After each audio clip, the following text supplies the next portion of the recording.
Did G.I. Joe go TOO Sci Fi in 1986?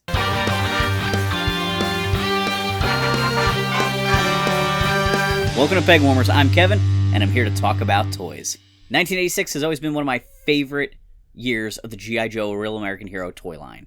But it's also a year where they took a pretty big step away from the realistic military plaything. G.I. Joe and Cobra have had science fiction elements baked into them from the start, but is this the year that they went too far? Bats, the Cobra battle android troopers, are cheap cannon fodder for the Cobra army. Unfortunately, on the battlefield, they're not real great at determining what's a G.I. Joe and what's a Cobra when picking targets. The Cobra bats are a really cool mechanical soldier design. Definitely a figure that I wanted super bad as a kid. I don't know if I ever saw one on the peg, though. And they were available for multiple years. I think they just sold whenever they would hit the shelves. I did have one as a kid that I bought secondhand. I had some friends that had them. Super cool figure. I have to give a big shout out to Carson from 3D Joes. I'm using some of the images from his website in this video, but I also want to just mention that he recently released the Collecting the Art of G.I. Joe hardcover omnibus, a beautiful book containing all the original paintings created to promote the G.I. Joe brand from 1982 to 1994, with even some tidbits of things that were to come in the future but didn't happen. It's a fantastic book. It's definitely worth picking up if you are interested in the marketing and design and development of the toy line. It is super cool. Dr. Mindbender, the master of mind control. He was originally an ordinary orthodontist who's experimenting with some brainwave technology to try to reduce dental pain. Unfortunately, he made the bad decision to test it on himself and permanently altered his personality. Dr. Mindbender was always an important part of the Cobra hierarchy when I played as a kid. I got into the line too late to get the original Battle Helmet Cobra Commander or even Destro, so the mail-away hooded Cobra Commander and Dr. Mindbender were often in charge of all of Cobra's schemes when I played. Sci-Fi, G.I. Joe's second laser trooper. His military speciality is infantry and electronics, but his superpower is being able to stand so still that birds will perch on his helmet while he's burning a hole through the side of a tank with his laser rifle. I did not have Sci-Fi when he first came out, but I did eventually get my hands on a loose figure secondhand. Serpentor is a composite clone of some of history's greatest and most ruthless leaders. He is Cobra's ultimate emperor, and he was genetically created by Dr. Mindbender and Destro. Xandar and Zorana, Zartan's brother and sister. They aren't overly science fiction, but they take the most sci-fi element of 1984 and double down on it. 2 siblings, or I guess with Zartan, 3 siblings, that can change their skin color. What's going on? Growing up, I had 6 of the 1986 carded figures and 2 of the vehicle drivers straight out of the package. Over the next few years of my childhood, through purchases at flea markets and comic book stores, I was able to get all the single carded figures and 6 of the drivers. Nowadays, I have them all, but I like to speak about my experience with the brand when it was fresh. At least half of my G.I. Joe collection growing up was secondhand. Flea markets were great in the 80s. Today, of course, I want to focus on 2 action figures from this year. Since I'm talking about how sci-fi was 1986, we're going to focus on the Cobra Bat and Sci-Fi. The Cobra Bat, the Battle Android Trooper, started out as a design based on the concept of wanting to use a lenticular sticker on an action figure. One of the designers was looking at one of these, changing pictures and thought this would be kind of a cool thing for an action figure. Ron Rudat, the figure designer on the G.I. Joe line, was playing around with the concept. He ended up building a model to be photographed for the chess piece. You can actually read about this in Carson's Ultimate Guide to Creating the Art to G.I. Joe. They were going to make a cyborg trooper. Eventually, they settled on a full robot battle android trooper, which was a great idea for cartoons and comics because you can get around a lot of the censor issues with violence if the heroes are blowing up robots instead of people. A lot of people bring up on the card art for the Bat, it seems like he has some flesh colored areas above his mechanical forearms or his arm guards. It's hard to tell if that was meant to be skin color because these were cyborgs originally, or if that's just the way the artist decided to shade things. I think the battle android is better than a cyborg android, but the bats wear black jumpsuits. They have a little bit of yellow strapping and yellow boots, lots of little silver details. and just really cool sculpting. The mechanical joints at their wrist look really neat. The visors on their helmets, which is a little bit Boba Fett-esque, is really cool. In the cartoon, they made the visors red. I don't really know what the reason for that was, but it looks cool. I kind of like that look just as much as the all-silver. These toys, it's easy to lose the hands on them. It's easy to lose the lenticular stickers. They do fall off eventually, and the face plates often got scratched. Besides the lenticular sticker on the Bat's chest, his other main feature is that his one wrist can be disconnected and swapped out for other accessories. The Bat comes with a backpack that can peg on his back and can hold 3 accessory hands. He comes with 4. He has his regular Bat hand. He has a flamethrower that can be pegged on there. As a kid, my used Bat came with the flamethrower. He has a laser weapon, kind of the least interesting one to me, personally, just by the design. And then a claw hand, which I always thought was wicked cool. There is a known variation of the Bat where some of them have a more orangey colored paint on the chest. I assume that's a factory variant where one factory just had a slightly different shade of paint or something like that, or tail end of the production used a different brand of paint or something weird like that. I don't know for sure. And as a kid, I was very convinced that there was 2 different variations of the size of his visor, but I don't really see any information about that, so I think that might have just been a urban legend, I guess, from when I was a kid. Most of the 1986 characters came with a pretty big array of weapons, and with the Bat having 4 hand options and a backpack, he's pretty well loaded out. I think the only thing that maybe would have been nice, if they could have given him an additional accessory, was some sort of a gun. The Bats in the cartoon often had rifles. They didn't really change their hands too often. A lot of the modern Bats come with a pistol, a removable pistol, because there is one holstered on the figure permanently. The Bats made some prominent appearances in the comic book, including an early appearance with Lady J, where a Bat is driving a truck while Lady J is trying to escape on the ram. But their probably most prominent media usage was their introduction in Arise, Serpentor Arise, the G.I. Joe Cobra miniseries, where Sergeant Slaughter shows up to save the rest of the Joes because they just can't seem to blow up the Bats. I had 1 and then eventually 2 Bats as a kid. Now I have several in different states, some missing the sticker. Most of them have complete accessory sets, but not quite all of them. There have been some neat custom reproduction arms and things made over the years that I'm not super wild about because I'm not a big fan of repro weapons, but I've seen some reproduction chest plates where it's obviously not the original lenticular sticker, it's just a plastic detail that you can put in there to cover up that bare metal plate. Here's an example of a Bat that's missing his lenticular sticker. He just sort of has a big silver metal plate there. There's also a tiny pinhole in that. So when I was a kid, once my lenticular got lost and his hand got lost and he was just using the little nub as his weapon, I would pretend that pinhole was sort of a weakness in the Bat design. And often Lieutenant Falcon would have to use his knife to stab into that little hole to shut down the Bat. The Cobra Bat will receive 1 or 2 more versions in the original A Real American Hero line, depending on how you look at it. Bat version 2 was a 90s all-new look for the character. And then as part of the Armor Tech line in Star Brigade, there was the Bat, which was sort of a super Bat. So it's not usually considered an exact version of the Cobra Bat, but to me it is. It's just kind of the upgraded for space version of the Bat. And it's interesting that they kind of waited so long in between versions of the Bat. I feel like they often created brand new characters, new versions of Vipers very frequently, and I feel like in a lot of ways they could have just come up with new designs with new kind of weapon loadouts for the Bat over the years, every few years, and it probably would have sold really well. The Bat went on to be an extremely popular character for Hasbro to produce during the New Sculpt era as well as the 25th anniversary Style and Beyond figures.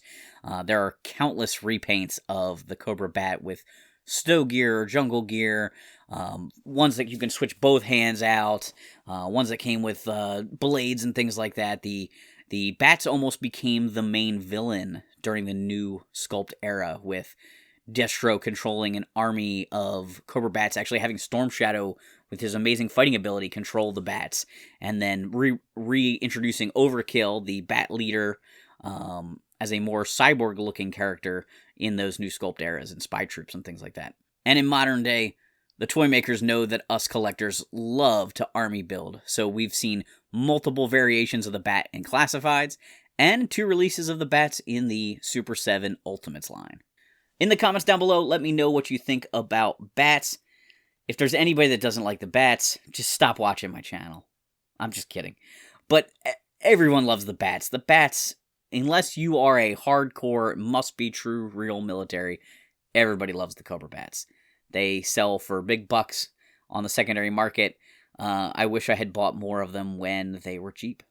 So if G.I. Joe might have gone TOO Sci Fi in 1986, we need to take a look at the 1986 sci-fi figure. So G.I. Joe had a laser trooper in 1982 in Flash. A military position that's kind of pointless in the cartoon show where everyone has a laser weapon, but kind of neat in the comics and toy world where everyone else is shooting bullets, and this guy, if he can aim his laser weapon long enough at a target, can melt through a metal door or cut open a tank. It's a cool concept, and Flash was always a popular character in the original line, and he had kind of the red pads, which made him stand out. So when they got around to 1986 and decided to do a new Laser Trooper, they didn't make Flash version 2, which could have been cool. They made an all-new character, Sci-Fi, and they decided to test out how well would a character sell that really popped on the pegs by using some fluorescent paint on the figure, and Sci-Fi has been getting made fun of ever since for his insane color scheme. He's got a really futuristic helmet that often makes people reference RoboCop. He's got a nice chest plate, big old silver boots, and a lot of fun little details on him. One neat feature for this guy is that his backpack and gun can peg together so that way he can kind of carry all his gear. That's not something that's done that much in G.I. Joe, here and there, mostly with swords and things like that. It's a little tricky to put the gun in and out of. It's not a super easy scenario. He's got one of those universal black hoses that connects the laser rifle to his backpack, implying the backpack is kind of the battery source for his laser rifle. I think the gun is really well detailed, and he's a cool figure. Unfortunately for Sci-Fi, like I said, with the cartoon, laser troopers aren't really that special, and Larry Hama tended to not use the science fiction elements quite as much as the standard military stuff. So Sci-Fi had some appearances in the comic and was definitely in season 2 of the cartoon show, but he didn't really shine and stand out from the pack that much. My experience with Sci-Fi as a kid was I just didn't have him. I had friends that had him, and when I was in 6th grade, we had this little flea market at school in our class where we got these fake dollars throughout the year that we could spend on, little treats and things from the teacher. But at the end of the year, she did a special, blowout sale where we could spend up what was left of the fake money we had. And we could also bring in little trinkets from home to sell to get money, the fake money. And so it was basically like a little trade day. And most of the kids wanted to get a bunch of candy from the teacher at her little blowout sale. And one of the kids had brought in a plain Sci-Fi figure without his accessories. And I bought it from him for some of that fake money. So that's my memory of Sci-Fi.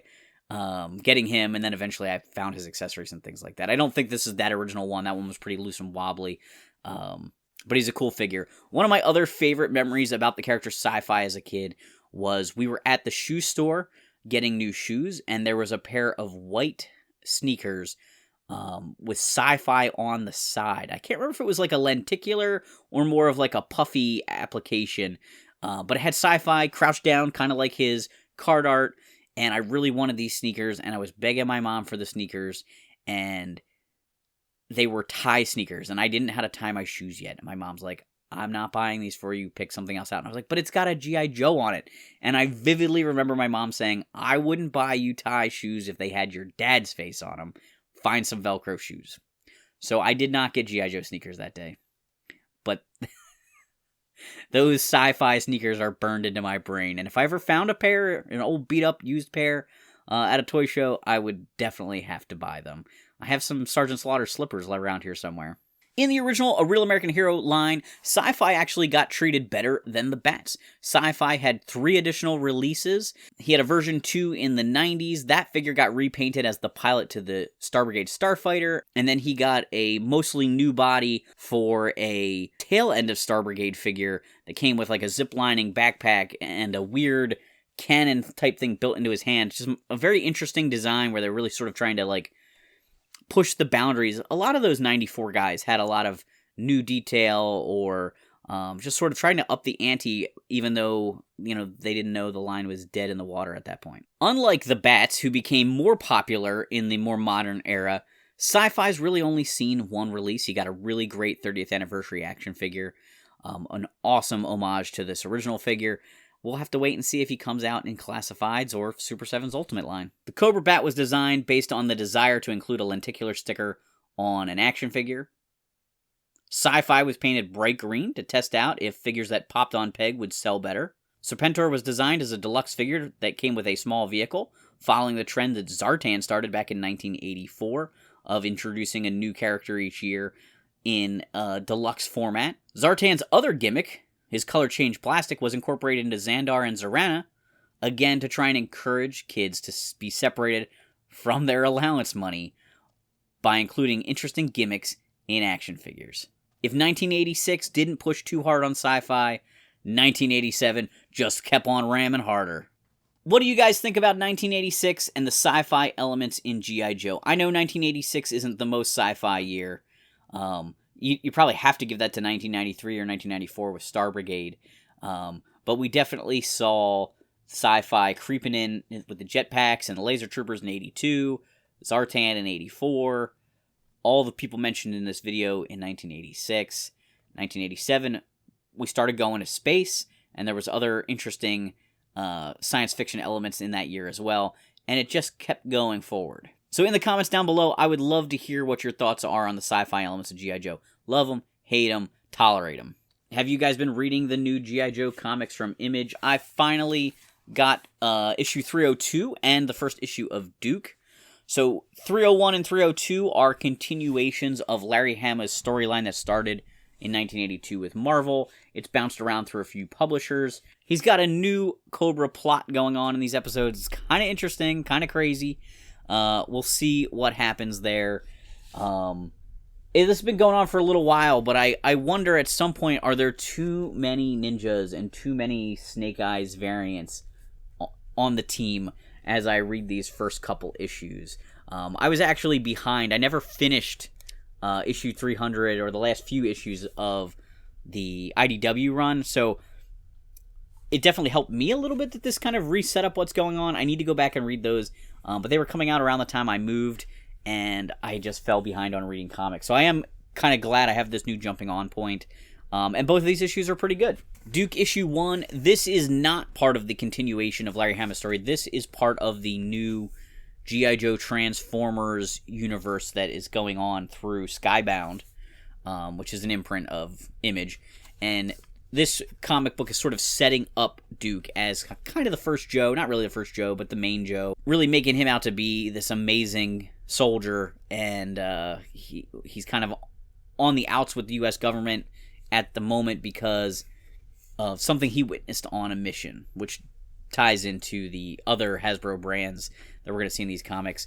There's also some previews at the back of this book for the Cobra Commander book, and eventually this is all going to tie into its own new G.I. Joe continuity. It'll be interesting to see how this goes. I'm not a huge fan of team-up stuff, like G.I. Joe and Transformers crossed over.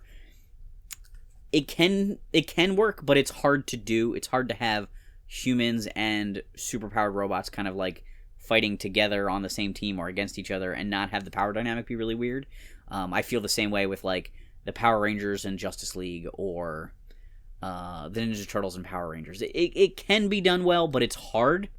And so I'm reading this with an open mind, hoping they do something really cool with it. And so far, I'm liking what I'm reading. And then also new to the collection, I gotta thank That's on YouTube for this t-shirt. I opened this in a Patreon bonus video, but it was really cool of him to send this as kind of a Christmas present. And another Patreon supporter, The Flail, actually sent me a present on Hack the Movies, and I was actually there for the mailbag unboxing for his Patreon group, and the Flail makes custom plushies, and they are amazing. He also takes commissions, so if you want your own custom figure, you can find him probably through the comments of my videos. But he made a Storm Shadow with the Pegwarmers logo on it. His sword magnetically holds to his hand, and when you unmask Storm Shadow, oh my goodness, it's not Tommy Arashikage. It's Kevin from Pegwarmers. This is fantastic. I really love it. It's a very cool Christmas present, and I absolutely love it. I gotta find a great place to display this down here in the basement. If you enjoyed this episode, hit the like button, leave a comment down below, consider sharing this episode with a toy collecting friend. If you want to support the channel further, consider joining us on Patreon. But as always, thanks for hanging on the peg with me.